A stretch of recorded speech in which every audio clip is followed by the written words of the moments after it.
Bonsoir à tous et à toutes. Pardon. Alors, peut-être je t'interromps juste un petit instant. On va essayer de faire on va tenter un format.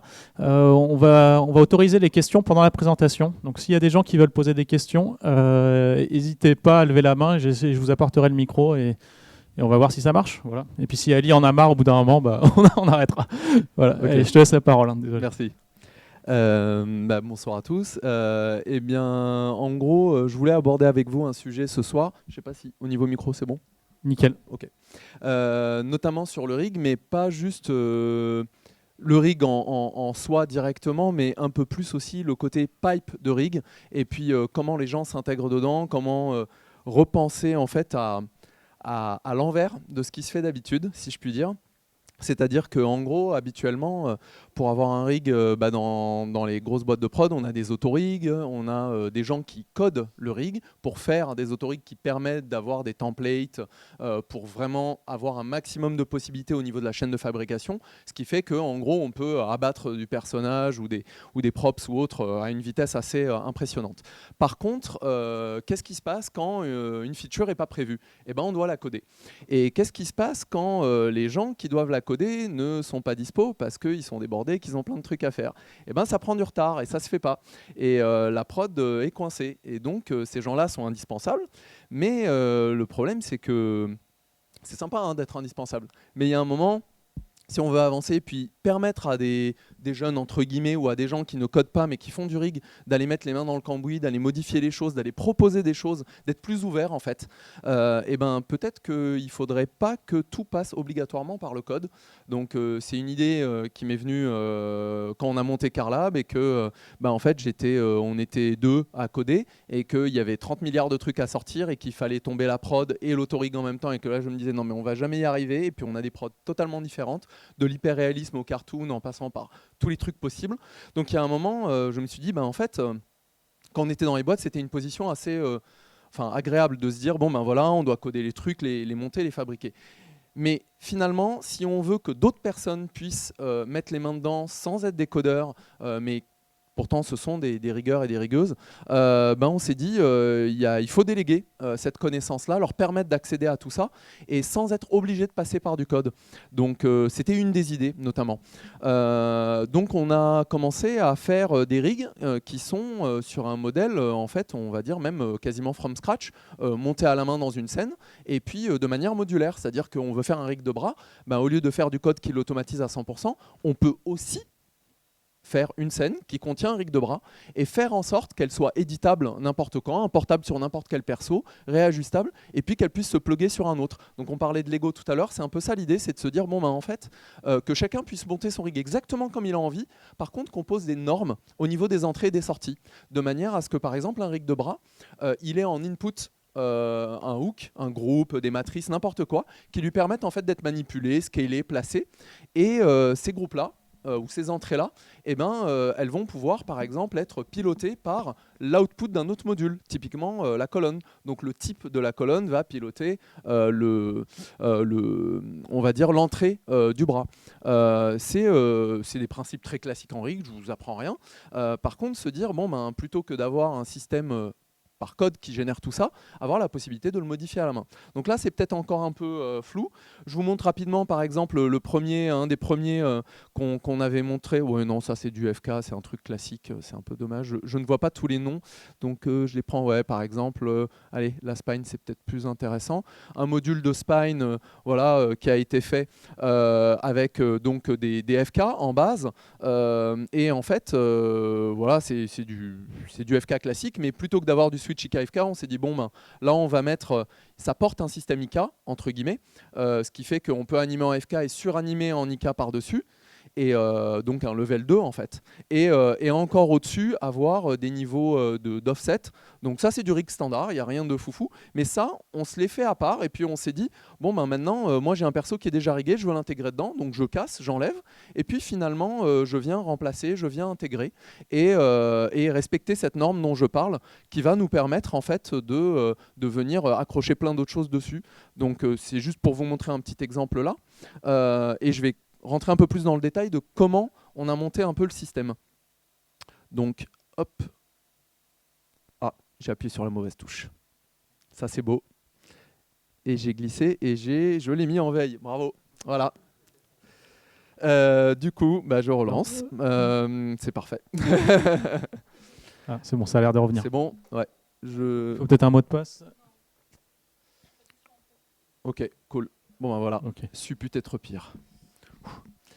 Donc, après cette petite perte de temps, bon là, voilà, des petits, c'est la même chose avec de l'IKFK sur un quadrupède, un truc basique. Donc, c'est juste pour vous montrer, c'est un rig standard qui, au lieu d'être généré automatiquement, a été fait à la mano en quelques heures, à peine, vite fait, et monté sur le perso ad hoc. Et puis, c'est exactement le même qu'on a repris sur l'autre, qu'on a entre guillemets stretché, rescalé, replacé un peu.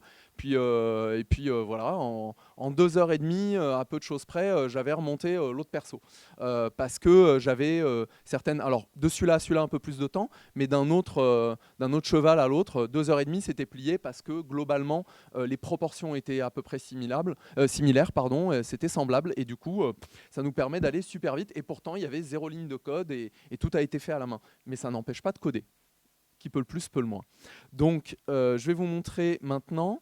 En fait, voilà, ça c'était des petits exemples, mais typiquement, le premier module que j'avais fait, c'était un module deuil. Je vais quand même lancer le PDF parce que bon, j'en avais fait un petit tuto pour les graphistes qui voulaient s'y mettre et l'utiliser. En gros, l'idée, c'est que si on voulait que ce soit accessible dans une scène Maya de base, typiquement, c'était une question d'organisation et de nomenclature. Donc là, l'idée, c'est que ce module deuil, c'est juste une sphère ou 2 sphères au centre du monde. Et puis après, on va les déplacer, on va les manipuler. Je vais vous montrer ça. Globalement, j'ai un groupe, par exemple, si je veux un module, je veux mettre de la géométrie dedans. Et ben ensuite, par exemple, là, j'ai les inputs. Et les inputs, en fait, c'est là où on va mettre tous les groupes qui vont permettre, en gros, quand je les manipule, d'avoir finalement le contrôle sur tout l'ensemble du rig. Et après, derrière, les contrôleurs, je les mets dans un groupe à part. Tout ce qui est rig, c'est la sauce, on peut faire ce qu'on veut dedans, ça va à l'intérieur. Et les outputs, c'est finalement les sorties qui nous permettent, par exemple, si on veut que la rotation de l'œil puisse piloter des paupières automatiquement, on met ce qu'il faut dans les sorties pour qu'on puisse accrocher ce qu'il en sort en rotation directement sur le cluster de l'œil ou les shapes ou autre. Donc là, je vais passer rapidement. En fait, là, c'était juste pour vous montrer les petites images rapides, mais on va les voir sur la vidéo. Ça va être plus simple. Avec un placement en direct, par exemple, sur celui-là. Hop. Donc voilà, par exemple, ici, le module, c'est juste les yeux, c'est des sphères classiques avec les fameux groupes dont je parlais là. Donc voilà, le rig va contenir juste les joints, etc. Donc si on va dans les inputs, on a un premier groupe, par exemple, que j'ai appelé ici iMpose, donc qui va permettre de positionner finalement l'ensemble du rig. On peut le déplacer, le tourner, le scaler. Donc ça, il suffit de le contraindre à la tête et votre module y suit directement. Mais on veut aussi pouvoir faire du placement sur les yeux. Donc on a des sous-groupes en dessous qui vont permettre de piloter chaque œil séparément. Et si on a besoin d'avoir des yeux un peu plus cartoon, complètement stretchés de base ou autre, on le set directement dans l'input. Et là, c'est construit à la main, c'est piloté avec des matrices. Et du coup, tout le rig suit. Et en permanence. Et on peut changer les inputs en permanence et tout continue de suivre tout le temps. Donc il suffit juste de respecter, on va dire, cette petite norme-là. Et derrière, vous avez quelque chose qui peut être mis à jour directement, puisqu'il suffirait par exemple là d'aller prendre un œil qui est différent au centre du monde, le mettre au même endroit que l'autre. Si c'est pas la même taille, on scale un peu le module machin, on fait copy skin et c'est réglé. Et j'ai transféré tout mon rig sur de la nouvelle. Enfin, j'ai intégré de la nouvelle géométrie dans ce rig là. Donc en fait, ça permet à la fois de faire des dérivations très rapides et de le modifier en temps réel si besoin. S'il y a une modif, une variation, on duplique la scène, on fait la modif et puis ça fait notre nouveau module, quoi. Donc, et tout ça peut être bien sûr automatisé ou aidé par des tools, mais tout peut être fait à la main. Et du coup, ça veut dire qu'on peut monter des modules en librairie. Et toutes ces librairies vont pouvoir être importées, en référence ou pas, et connectées entre elles. Et on monte un perso super rapidement. Ou même pas qu'un perso, n'importe quoi. Et je reparlerai du framework qu'on est en train de préparer en open source pour ça. Donc là, je montrais que voilà, on avait accès au AIM, etc. Tous les contrôleurs classiques. Et en même temps, on voit que donc là, par exemple, on peut aussi repositionner la direction neutre du regard, parce que ce qui se passe, c'est que souvent, on a envie d'avoir un œil placé d'une certaine manière. Sur un poisson, par exemple, ils vont être plutôt globuleux et sur le côté ou autre. Et par contre, on veut que le regard neutre soit dirigé vers l'avant. Donc là, ça permet voilà, de recréer ce genre d'offset. Et pourtant, mes contrôleurs sont toujours à 0, ils sont complètement indépendants. Et quand je les bouge, ça continue de manipuler quand même. Et l'œil, en plus, comme il est scalé, stretché, il s'exprime dans l'espace du scale, on va dire. Et tout ça étant piloté par des matrices assez simples, bah en fait, ça fait que c'est ultra léger. Tout est pensé de manière à ce que ce soit hyper bien parallélisé dans Maya. Et ce qui fait que ça coûte vraiment rien. Alors qu'avec un rig, on va dire à l'ancienne, si je puis dire, c'est qu'on aurait mis des surcouches de clusters, de joints, etc., pour faire la position de l'œil, puis un pour le scale, puis un pour la rotation neutre, etc., ce qui est beaucoup plus lourd. Et là, au final, il y a un seul joint pour piloter l'œil, juste un, avec un skin à 100%. Si on veut faire comment dire, là le scale des pupilles, bon, bah, on rajoute un deuxième joint, ou alors carrément encore mieux, on le fait en shader et on peut manipuler ça en GLSL ou autre, mais bon, ça c'est un autre sujet. Mais en tout cas, juste avec un joint, tout ce qui est exprimé là, c'est exprimé avec un seul joint. Donc ça reste quand même, enfin, on peut pas faire plus léger, voire même on pourrait ne pas mettre le joint en fait, et juste piloter les transformations de l'œil directement. Donc là, je montre rapidement voilà, comment je place la direction neutre du regard sur l'autre œil aussi. Je peux continuer de bouger, l'anime ne saute pas, tout est toujours OK. Là, on va montrer, ça c'est les inputs, et qui eux, en fait, contraignent, entre guillemets, en fait, les contrôleurs de rig. Et du coup, les contrôleurs, voilà, c'est aussi simple que ça, c'est juste une curve à chaque fois avec un groupe au-dessus qui permet d'être placé par l'input. Et là, par exemple, le aim, ce ne sont que quelques nœuds. Bon, et encore, c'est un peu compliqué. Une aim constraint, ça serait plus simple, mais c'était plus pour le fun de pouvoir faire ça comme ça.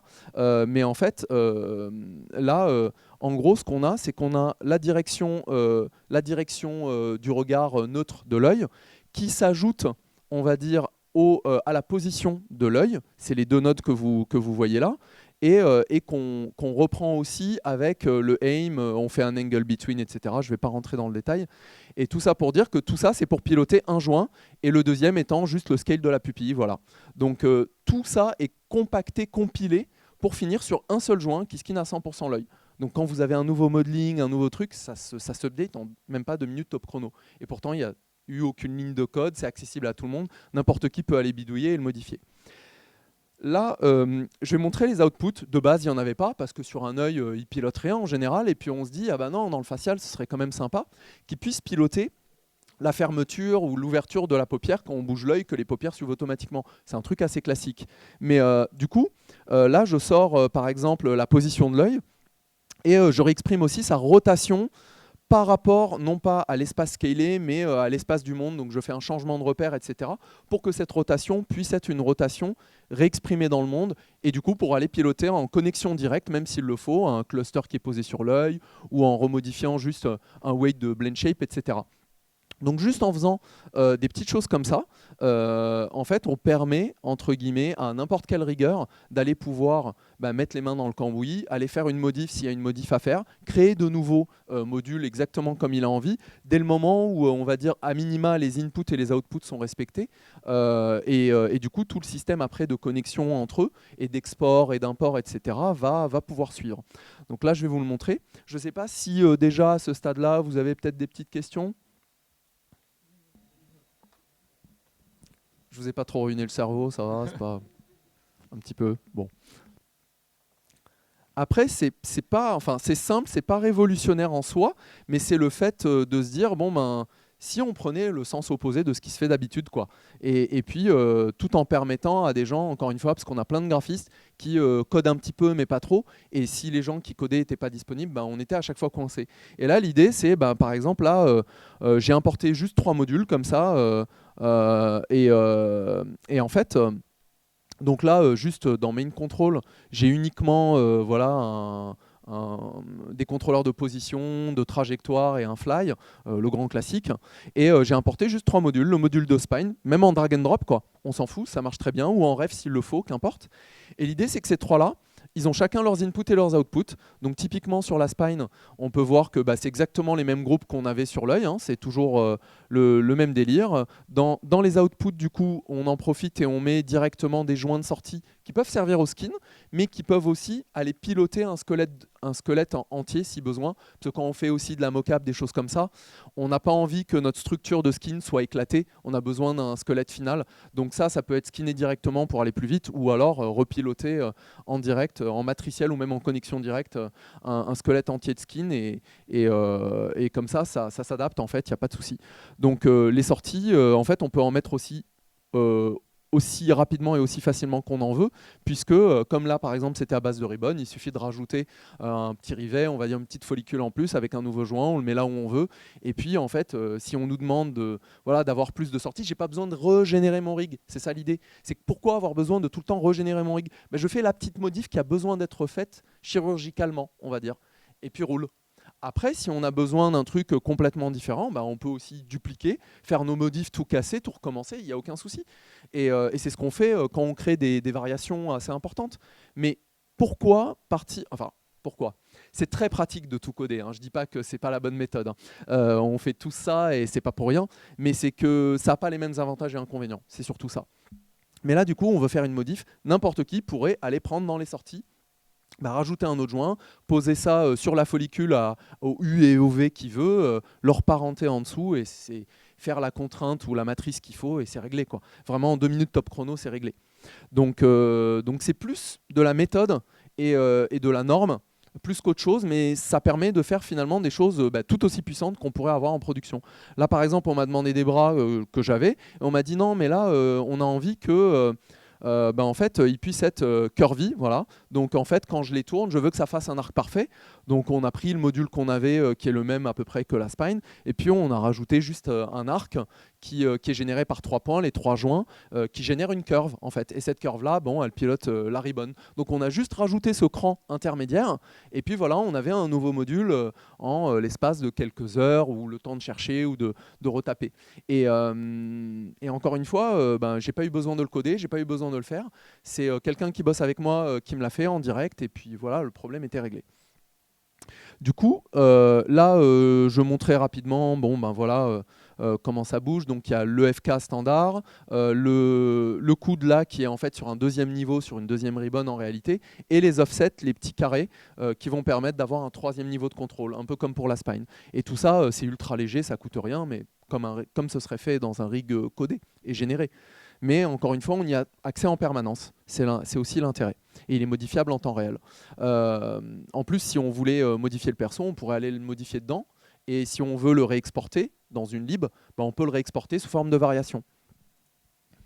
S'il y avait une variation comme pour la spine, par exemple, parce qu'on a 4 contrôleurs, et on n'en veut plus que 3, on enlève les 2 du milieu, on le remplace par 1, et on sauve ça sur une deuxième spine. Oui.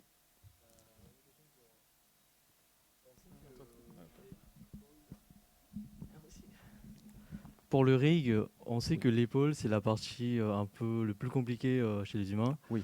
Mais par exemple, là, comme ils sont tous séparés ou peut-être ensemble, comment se fait répartir les skins par exemple, au niveau de l'épaule? En fait, tu peux mettre... là, j'ai pas importé, par exemple, il n'y a pas la clavicule avec, mais effectivement, il pourrait y avoir donc tu reviendrais exactement... En fait, je sépare rig et déformation.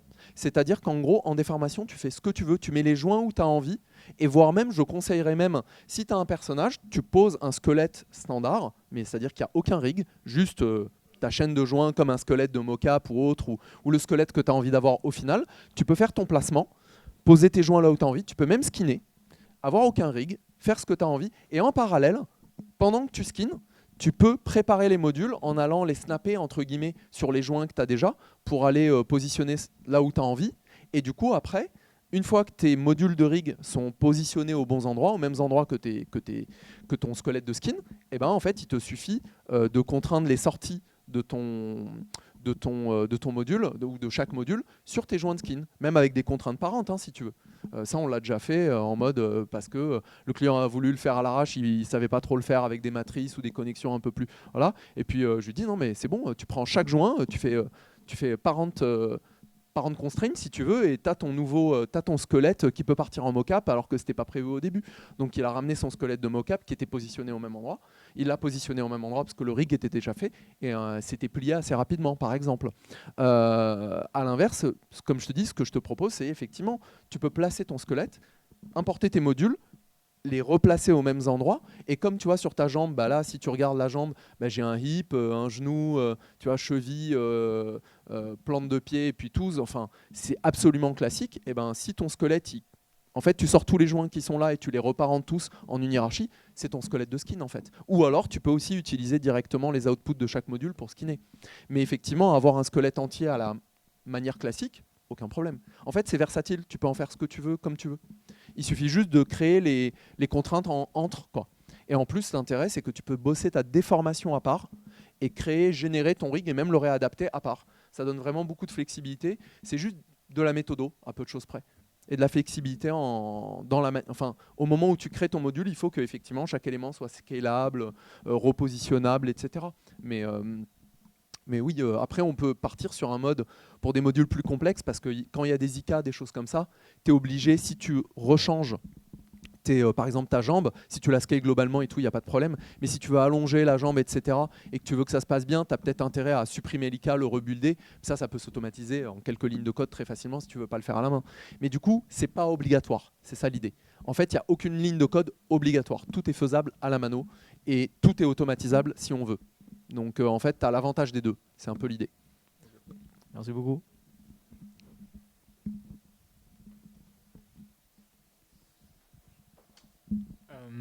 J'ai pas très bien saisi qu'est-ce que tu appelais tes entrées et tes sorties dans ton rig. Enfin, tu dis qu'ils sont tous interconnectables, mais Ouais. tu dis pas exactement comment ça Alors, fait. si on reprend l'exemple que je donnais tout à l'heure sur le module de l'œil, typiquement, tu vois, si tu vas prendre en fait le groupe principal, je vais faire en sorte que, par exemple, il est dans les inputs, il va aller... attends, je vais peut-être te remontrer ça juste rapidement ici, mais et encore là, je l'expose dans Maya comme ça, ça fait des nœuds en plus, mais en fait, pour être plus efficace, par exemple, si on était dans Bifrost, tu n'aurais même pas besoin de tout ça, parce que, en fait, ton module de rig que tu créerais de manière nodale, à la Houdini ou autre, en fait, tu pourrais le compacter dans un conteneur et aller dire j'expose tel et tel attribut de placement de mon rig et en sortie, tu sors les valeurs que tu veux. C'est le même principe qu'en fait avoir un node. Chaque module serait un node en fait, tu vois. Et du coup, pour le faire dans Maya en mode vraiment hyper basique comme je vous l'ai montré là, c'est que alors, hop, ici par exemple ce groupe-là, si je le positionne, c'est juste un transform dans le monde. Il est au centre du monde à la base. Dès que tu le bouges, tu le tournes, etc., il faut que ça embarque tout le rig. Pour que ça embarque tout le rig, bah, c'est à toi juste de faire en sorte que ça, par exemple, ça contraigne par exemple, on va dire une bêtise, genre le aim. Comme ça déplace le groupe au-dessus du aim. Et le aim lui-même bougeant les FK, les autres petits contrôleurs qui eux-mêmes vont bouger, placer les joints, qui eux-mêmes skin la géométrie. En fait, c'est juste que tu dois gérer, c'est ton rig, en fait, tu gères en cascade, comme quand tu fais un contrôleur qui doit piloter des joints qui, eux, déforment ta géométrie. C'est juste un niveau en plus, on va dire, de contrôle, entre guillemets, en plus. Donc c'est exactement comme si, au lieu que l'animateur il a son contrôleur, en fait, tu pilotes le groupe au-dessus du contrôleur, pour faire simple, par ce groupe-là qui permet en fait, de faire le placement. Et on pourrait même, au moment de la livraison, en fait, virer tous ces groupes-là et faire les connexions directement pour économiser des groupes. Mais du coup, genre, tu as un groupe squelette dans lequel genre, ton input il gère la partie de ton rig, et en fait, cette partie-là qui contrôle ton module de rig, tu le parentes avec. Exactement, c'est ce que je vais montrer dans 2 minutes, tout à fait. Et en fait, l'idée, c'est d'encapsuler chaque module tout seul pour le rendre vraiment indépendant et aussi parallélisable plus facilement dans Maya. Et derrière, c'est juste dire, un input, je pourrais le faire contraindre. Justement, lui, il suffit de faire une contrainte, par exemple, du joint de skin de la tête sur ce module d'œil et ça suit, tu vois. Mais après, je pourrais aussi dire, plutôt que de passer par le skin et faire des allers-retours et des boucles, je pourrais dire, en fait, le module de la tête, par exemple, si c'est juste une chaîne FK, son output va aller piloter l'input de l'œil. Mais je vais vous montrer ça juste après là.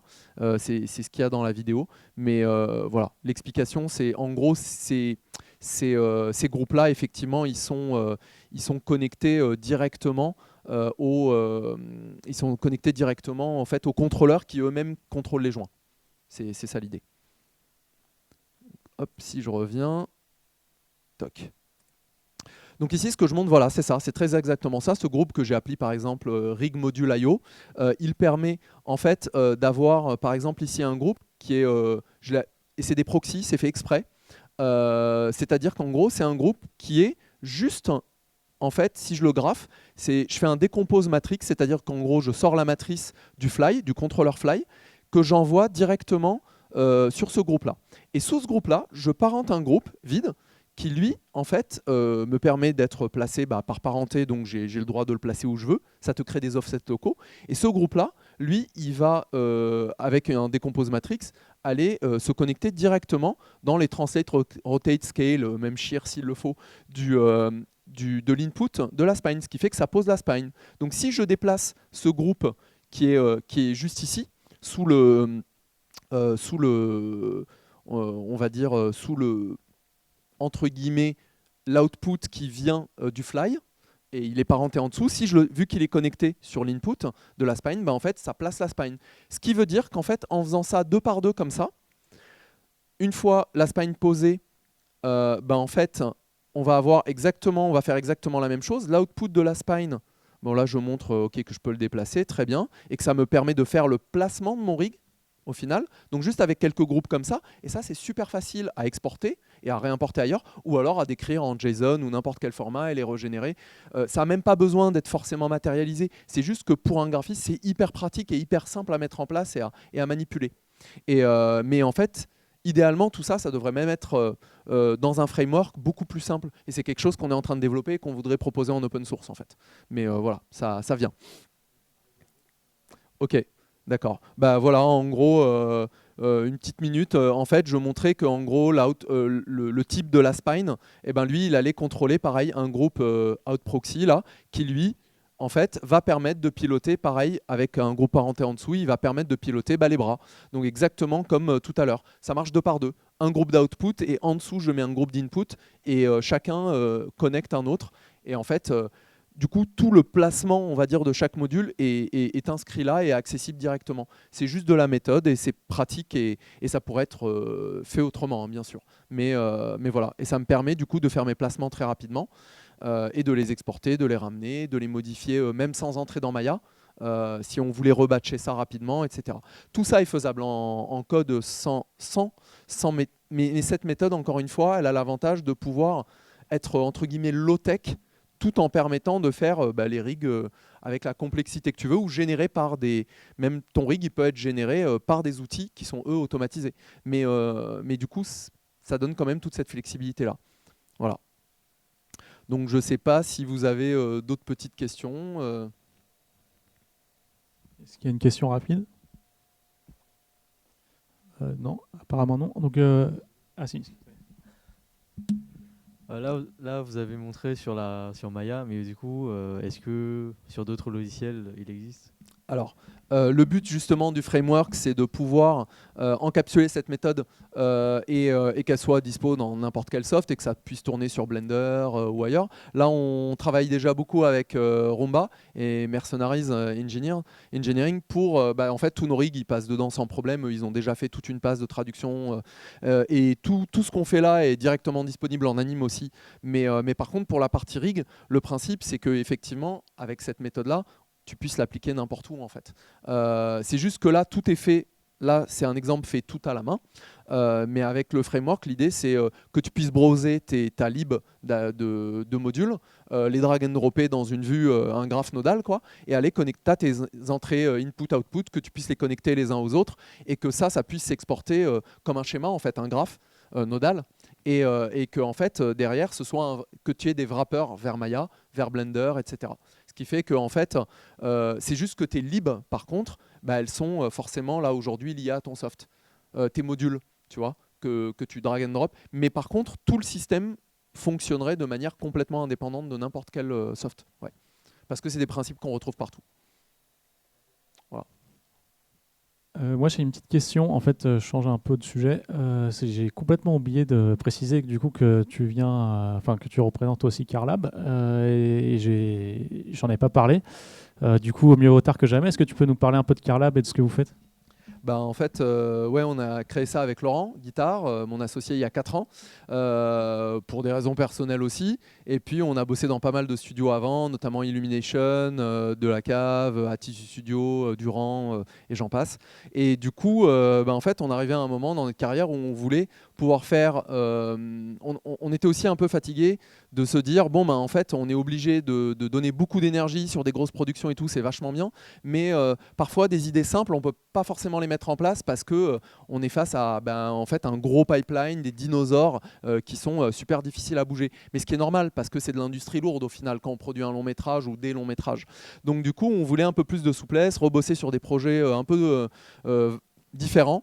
Et en fait, en faisant ça, on s'est vite rendu compte que bah oui, on s'est retrouvé à faire du VFX, de la pub, du long métrage d'anime, de la série, un peu tout. Et avec nos connaissances donc de rig, de facial, de modeling. Donc en fait, notre spécialité, c'est de proposer, que ce soit en prestation de la création de persos, sur mesure, ou alors juste une partie, ou tout simplement intervenir en consulting, ce qu'on fait beaucoup, avec beaucoup de studios, et en fait intervenir, nous, nos graphistes, pour pouvoir en fait aider, s'inscrire dans leur pipeline, soit avec nos outils, soit avec les leurs. Mais souvent, quand on leur montre un petit peu comment on bosse, notamment sur le facial ou sur le rig, ils font ah ouais, mais en fait ça a l'air vachement simple et ça marche très bien et la qualité elle est top. Et en fait, même là pour une prod dans le sud, avec voilà, on bosse, la qualité leur a beaucoup plu sur le facial. Et au final, on en est venu à blender notre techno avec la leur pour qu'ils puissent avoir un truc qui est dans leur pipe, mais qui malgré tout en fait, a permis de bénéficier de notre expertise et certaines de nos méthodes, et on a pu leur permettre d'avoir quelque chose du coup, qui a été upgradé très très vite, et le coût humain était même moindre au final en production. Donc voilà, l'idée c'est de proposer soit de la fabrication de perso, soit du consulting aux besoins, et aussi de la formation. Voilà. Ok, top. Merci. Merci pour cette présentation.